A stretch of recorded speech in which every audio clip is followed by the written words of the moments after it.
ఆలగడ్డ టీడీపీలో వర్గపోరు తారాస్థాయికి చేరుకుంది. భూమా అఖిలప్రియ, ఏవి సుబ్బారెడ్డి మధ్య పచ్చగడ్డి వేస్తే భగ్గుబలేలా తయారైంది పరిస్థితి. టీడీపీ నేత ఏవి సుబ్బారెడ్డి మాజీ మంత్రి అఖిలప్రియపై సంచలన వ్యాఖ్యలు చేశారు. పార్టీ ఆదేశిస్తే ఆలగడ్డ నుంచి పోటీకి సిద్ధమన్నారు. ఆలగడ్డ నుంచి తాను పోటీ చేస్తే భారీ మెజారిటీతో గెలుస్తానని ధీమా వ్యక్తం చేశారు. ఆలగడ్డలో అఖిలప్రియకు ఎమ్మెల్యే సీటు ఇస్తే సహకరించే ప్రసక్తే లేదన్నారు ఏవి సుబ్బారెడ్డి. పార్టీ ఆదేశిస్తే ఎక్కడైనా పోటీ చేయడానికి సిద్ధంగా ఉన్నారు. ఆలగడ్డ గతంలో నాకు ఇంట్రెస్ట్ అని కూడా చెప్పినాను.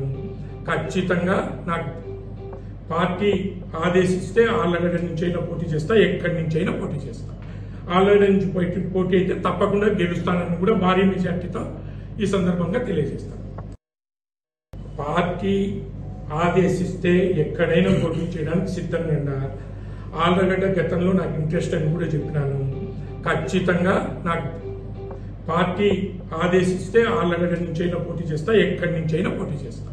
ఆలగడ్డ నుంచి పోటీ అయితే తప్పకుండా గెలుస్తానని కూడా భారీ మెజార్టీతో ఈ సందర్భంగా తెలియజేస్తాను.